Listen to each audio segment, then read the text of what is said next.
Hey everyone, today we're talking about what to look for when buying a home in Maryland. So just thought that maybe I could share some tips and just some thoughts of mine after being in real estate for several years, being a realtor here in Maryland, and probably at this point looking at thousands of homes. I don't know, I've lost count.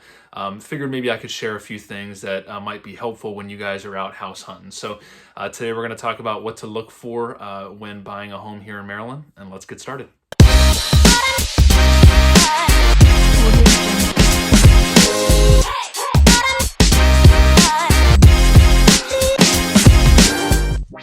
Hey everyone, welcome back to the channel where we talk about all things living here in Maryland. So if that's the kind of information you're looking for, make sure to hit the subscribe button, hit the notification bell so you're notified of our new weekly videos where we talk about everything Maryland. And if you ever have any questions, we absolutely love answering your emails, your texts, taking your phone calls about living here in Maryland. So feel free to reach out anytime, and days, nights, and weekends, we've got your back when moving here to Maryland. All right, so the first thing I want to start with is going to be the showing process. So when you're actually out looking at homes with your agent. So there's a few things that I like to, if I can, I like to call ahead of time and ask the seller, especially if it's a home that you already think based on the neighborhood, based on the pictures that you think you're going to like. I like to call ahead of time and try to get ages of the following items. So the heating and air, or the HVAC, the roof, the water heater, and just kind of getting ahead of that kind of stuff and see what that looks like going into the showing. If not, a lot of times you'd be surprised that sellers are not aware of these things, and it kind of blows my mind as to how they can't really have an idea of that. But you know, it happens more times than I can count. So maybe if that buyer or if that seller has only been in the home 3, 4, 5 years, maybe that, you know, that roof was there when they bought and they really kind of don't know. So that does happen a decent amount of times, and sometimes the seller does know, so they can kind of provide that information and you can know ahead of time going into that showing. If you don't know the ages, and even if they do provide the ages, I always like to verify. So when I'm showing homes to people, I always like to give the roof a good thorough check from the front and from the back, and just kind of, I'm looking for dips in the roof to see if there's anything of that nature, and just kind of get an idea and a good look at the shingles and see you know, what kind of life it, you know, might have left on it. And you know, after you've seen so many, I can, you know, typically give a good ballpark to people just so they know what to expect. Because if we can just avoid buyers having surprises come home inspection time, especially on big ticket items like roof and HVAC, that I think has gone a long way for a lot of people. So we're looking at that. We're taking a good look at the HVAC, looking at the kind of the sticker on there, seeing if we can get a manufacture date on there, or at least give it a good look. You can typically look at the system and kind of tell just based on looking at it, maybe how old it is, how much wear and tear it's got. And then we also want to look at the outdoor condenser part too. And these things, they can be replaced one without the other. So sometimes, a lot of times they're matching, like the indoor furnace and the outdoor condenser are going to be, you know, both be Carrier or whatever, Trains, whatever the manufacturer may be. But a lot of times maybe the condenser stops working, and instead of the furnace is fully functional, so instead of replacing the furnace and the condenser, the seller chooses to just replace the condenser. So you may see like a Train condenser and a Carrier indoor furnace.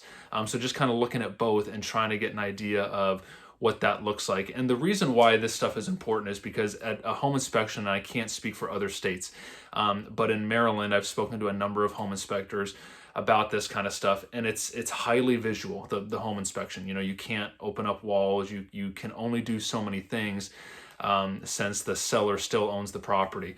So for the most part, home inspections are visual. So you want to try your best to get, you know, ahead of that kind of stuff. And they're going to, like, if specifically to heating and air, right? They are going to run the system and they're going to tell you whether it's functional. They're going to take kind of like a temperature detector and kind of tell you, they're going to look for certain differentials in degrees just to make sure that it is effectively cooling and heating. But beyond that, there's not really a ton that they can check. So to kind of get an idea and get ahead of that and get that age before you walk into that home inspection is pretty big. And if it is functional and working, they're going to note in the inspection that it's functional, working at the time of inspection, and that's kind of the extent that they're gonna go. They may recommend servicing based on like a dirty filter or something like that.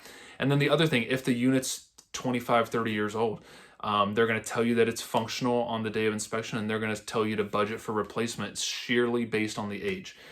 So that's typically what they're going to be telling you, and so you know what to expect ahead of time walking into a home inspection. And then water heater. Water heater is probably the most affordable of those systems and units that I had mentioned. If you're looking at an electric water heater, you can typically buy like a 40-gallon water heater for $500 to $600, and then whatever installation with the plumber is going to cost. So for the most part, I usually tell people like $1,000 to $1,200. You can, replace a water heater. So that's not the end of the world. The heating and air and the roof are definitely going to be bigger ticket items. Another thing that I like to look for while inside the home is going to be the type of plumbing that the home has. So for the most part here in Maryland and probably around the country, you're going to see copper, you're going to see PVC. That's what you want to see. During 1978 to 1995, there was a type of plumbing called polybutylene that was manufactured. And we still have a decent amount of that here in Maryland. You want to keep an eye out for that kind of stuff because it was defective. It was taken off the market in 95. There was like $1 billion class action suit. So it's no longer being made, but there are homes. I see them, not super often, but they do pop up a couple times a month where I see homes with that type of plumbing. And that's definitely something you don't want to find out about at a home inspection, that the home you're under contract to purchase has basically a plumbing that's known to burst and just much more prone to leaking and to bursting and stuff like that. So that's something that I always like to look for. It's like a gray kind of plastically material. So if you kind of be on the lookout for that. Now they can be the main supply lines as well as the plumbing lines inside the home. So you kind of want to check for that. And if it previously had it and the seller maybe disclosed that, you also want to double check and verify that they replaced the main supply line from the county hookup as well as inside the home. So that's something that I'm always keeping an eye out because that is something that can pop up and that we still do see here in Maryland. All right, and next is going to be, if possible, I like to hop up in the attic and just kind of take a look at, what's going on up there. Do they have, room for storage? How's the sheathing and kind of the roofing look from the inside? And some buyers probably think I'm crazy because I am very hands-on, so I like to try to do as much as possible. Just because it's like I said, it's no fun to have surprises come inspection time. So as much as we can figure out ahead of time, I think that's in the buyer's best interest. So on single-family homes, I think it's about a 50-50, if I'm kind of just thinking off the top of my head here, of having access to the attic via a pull-down stairs, or the other option is going to be just a simple like cutout, and those are going to be much more difficult to get up to because you're going to have a ladder, and those I can't really access during the showing time. The inspector would do that, but if they've got pull-down, it's very easy access. You can get up there quickly, and just kind of I like to look around and just see is there any water staining, is there lights up there, so that is there room for storage? Have they put plywood down? Just so how does that all look up there? And that's something I think that's been helpful over the years too to do. So that's something I would definitely check out and recommend. Another thing is I always like to run the water and just kind of see what the water pressure's like. So that's something I started doing a while back after hearing of a couple horror stories from clients of just not doing that thoroughly. And there can be a few reasons as to why there's maybe low water pressure, but especially in an older home, one of the big ones could be like a collapsed line or something, an issue with the main supply line. So if we can get ahead of that and just kind of see what that looks like even before the buyer writes an offer, that's something that I always think is helpful too, checking it on the upper level and seeing how that looks all the way down and just making sure that there's good, decent water pressure. Another thing is Maryland, we do have a lot of basements here. So I like to just kind of check to see if there's a sump pump and see what that looks like. If, sometimes they're bolted down, so they're tougher to access and at least just get a visual on. But a lot of times you can just kind of pop open that lid and just kind of see, is there any water in there? Has it rained recently? What is that? What kind of collection is that sump pump getting? And just kind of try to get an idea of how that home handles, heavier rains and stuff like that, and just try to get ahead of that. Are you going to be dealing with any issues like that in the basement? And that's something I always like to look for as well. And next would be the exterior grading. So, and speaking of sump pumps, I know there's several home inspectors I've spoken with, and it is kind of preventative and helpful to have a sump pump. I don't want to kind of discount that, but a lot of home inspectors really point to grading of the exterior of the home around the foundation is really the primary way and should be the buyer's homeowner's primary focus on keeping those basements dry. So kind of checking out that, what does that look like? Are there any slopes in the yard that are, close to the foundation of the home, and kind of getting a further idea of how this home and how the basement's going to handle water and handle rain and stuff like that. So that's something I know inspectors always point out to, hey, fix this grading here, and you should have issues getting gutter extensions right so that the gutters aren't dropping right at the foundation of the home. So that's another big one. That one's easy, but just checking out, simple things like that. And then last but not least, this is probably just a personal thing for me. I know my wife, she always made fun of me when we were looking and we ended up buying the house that we're in currently, as I was always mentioning at certain homes, like, there's too many trees, I don't want to deal with all the foliage dropping and all that kind of stuff. And it can, it can shorten the life of roofs and stuff like that. I don't know by how much or how significant that is.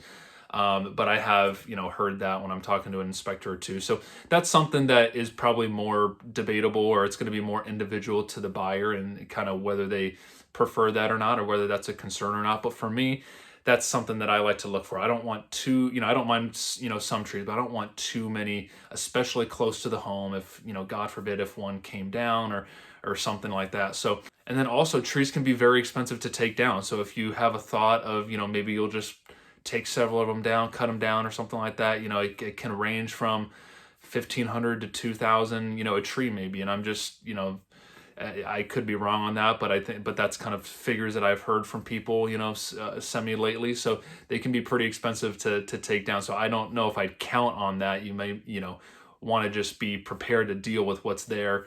But that's kind of a rough estimate of what it might cost to take down just a single tree, especially if it's good size. Okay, next is going to be ask your agent for the seller disclosures if possible. In Maryland, it's very, very common for the seller to provide those up front within the listing, so your agent should be able to access all that. Sometimes they don't. Sometimes they wait for the agent to ask for them, but a lot of times our MLS allows us to upload those right into the listing so that all showing agents can access those. So there's a few things that I like to provide buyers up front, or at least look at those as an agent ahead of time so that I can provide this information to the client. So there's an inclusions document that for most of Maryland is not binding and part of the contract. It's simply just a informational document. So it's going to tell the buyer from the seller what the seller's intention is as far as what's going to stay with the home. So this is cool to know, are the sellers leaving washer and dryer? Are they leaving the refrigerator? Are they leaving the play set in the backyard? What's kind of staying with the home, and that's just helpful so that when you're looking at the home, okay, that's staying, okay, that's not, and those sort of things. And then also it helps when you're going to prepare the offer, it helps to know when you're filling out the contract. On page 2 of our Maryland contract, we fill out an inclusions part, and it's helpful to know exactly what the seller intends to leave so that you get it right on the actual binding contract. So that's a document that I really like to look at. In Maryland, we have what's called a property disclosure disclaimer. So this is another thing that I like to look at. A seller can either disclaim, which means that they are simply answering the question, are there any latent defects that the buyer needs to be aware of? Latent defect is something that a buyer cannot or would not necessarily know by simply walking and doing a visual inspection of the home. So maybe like a leak in the roof, right? We may not know that because your typical buyer is not going to get up in the attic. So that would be a latent defect that the seller should disclose. So we want to look for any of those. And then number 2 is they can disclose. They can fill out, I think it's like 22 questions, about the home, and they're going to fill out that questionnaire. So that's something that's helpful to know. I always like to ask for that. Next would be the county addendum, and this is going to be specific to the county within Maryland that you're purchasing a home. So, and the reason why this is helpful is because for most counties, it's going to go over some helpful information. It's going to tell you, are there any front foot or deferred water charges? That's something that I really want to know. So, and those are going to range anywhere from $500 to $1,500 a year, like especially in newer homes if they've been built after 1990.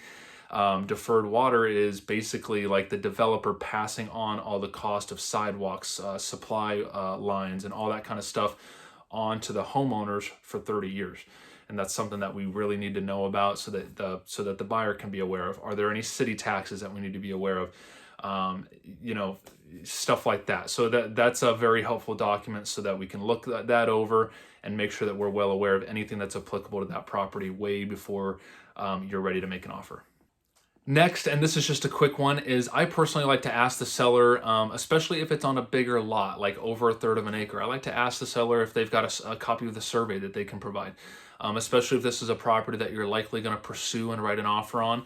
Having a copy of that survey could save you the money of having to pay for your own survey. So an average survey could cost $300 to $500. So if you're okay with using the copy that the seller has, that can save you that money. And a survey is not required for financing. So that's simply if you, the buyer, want your own copy and want to pay for your own. So sometimes having one from the seller, you can have your own title company look it over and just make sure that there's no red flags there, but that can save you a little bit of money. So that's something I like to do as well. And next is I like to check the county website to verify what the property taxes are. So each county in Maryland, whether you're in Howard County, Montgomery County, Prince George's County, they all have their own website and portal to check the property taxes. That's public record, I guess. So, we can all access that. And the reason that I like to do that is, one, so we can pass that along to the lender and make sure that they are giving you accurate estimates for your payments. Sometimes they're just guessing, and not guessing, they're estimating to give you that payment before you make the offer and before they have the contract.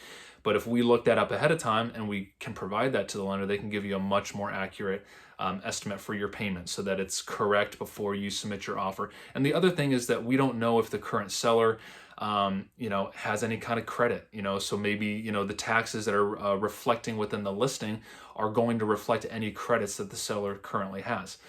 So we want to make sure that we check, and maybe those credits are not going to be applicable to the new buyer, to you. So we want to check the county website, and we just want to make sure that the taxes are accurate and that we know exactly what those are before going into writing an offer. Next would be verifying and double checking the square footage. And the reason why I like to do this is because third-party websites, in my experience over the years, they do tend to just combine the square footage, the above grade, which is everything but the basement, and then kind of combine it with the basement. And that's okay. But as realtors within our MLS, it breaks it down specifically to above grade and then finished basement square footage, and appraisers go by above grade. So that's something that's kind of typically how our minds work in general as far as realtors. So that's something that I always like to look at, just to make sure that the client's not misled as far as what the actual size of the home is. So sometimes that can be confusing. And the best way to verify the square footage is going to be through SSTAT. That's the State Department of Assessment and Taxation. And we can easily do that for you as realtors. So if you just want to shoot your realtor a text or whatever and just kind of verify that. But that's the best way, because that's basically what the state of Maryland is saying that the square footage is, and that's what the property taxes are based off of. And unfortunately, it's probably a third of the time, 1 out of 3 is like the above grade square footage within the listing is less when you look at SSTAT, not by huge margins, but maybe by 1 to like 300 square feet or something like that. So that's just something I like to look at as well, just to make sure that we have the full picture and know what we're walking into. And next would be checking if there's well and septic. So the biggest indicator of this is going to be, what's the size of the lot, right? Is there land? If it's over half an acre, there's a decent chance it's going to have well and septic. And those are things that I just really like to point out to people and make sure that they're aware of, because sometimes buyers don't, it's not like at the top of the listing, right? It's kind of like buried within the facts of the listing or whatever. So I always like to double check that, because those are systems that you own when you purchase a home with well and septic, and they're expensive. They can be expensive systems to maintain, depending on what issues may arise over your time of owning a home with those systems. And when you go to inspect the home, it will add cost to your inspection. So a typical septic evaluation with the companies that I've seen in the past is you're looking at typically around $325, and then if you want a scope to give you even like more details, I think they might add on another $50 to $100 for that. And then water quality. So if there's well, typically depending on your financing, like if you're using FHA or VA, they definitely require to certain tests. They want to know, is there any lead, is there any bacteria or anything in that water? If you're going conventional, they won't require it. So it's simply if the buyer make sure to do it, but that can run another couple $100 depending on what you're testing for there in the water. And then there's what's called a well yield test. And that's going to basically tell you as the consumer, what is that well producing as far as gallons per minute. So that's something that you can do. So on average, if you're buying a home with well and septic, it can cost you an extra $1,000 to inspect those systems thoroughly and know what you're walking into. All right, and last but not least, I hope I'm not boring everyone, is going to be lead-based paint. So federally across the country, 1978 is kind of that year where you've got to, if it's built before 1978, the seller's supposed to disclose, what's going on with lead-based paint. Are they aware of any? And they're going to fill out that disclosure. Do they have any documents? Do they have any kind of paperwork on it, right? And most of the time, sellers say they don't. So we want to look for that disclosure just in case and see what the seller is disclosing there. There's two forms that we use in Maryland, or two forms that you will see. They're not used in every single transaction. You're going to have the federal lead-based paint disclosure. You see that one almost always. And then you've got a Maryland lead prevention document that's used about half the time, depending on if the seller and their agent choose to use that form. Now, that form is basically saying if the home has ever been a rental, it should be part of the Maryland lead prevention program where it's supposed to be lead free or whatever, or have a lead test every single year, and it's supposed to be within that program. So they're basically disclosing, was it a rental and is it part of that program if it was. Most of the time you're seeing people selling their own homes versus rentals. So you're going to see most of the time that sellers say, no, it's not part of that program. And that's normal because owner occupied homes don't have to be. So in Maryland with lead, you're going to see those two different forms. And those are what I like to look for as far as lead is concerned. All right, everyone, thanks for watching. I hope you learned something new today. If you ever have any questions, anything that I can ever assist with, please feel free to comment below or reach out, and we'll see you with the next video.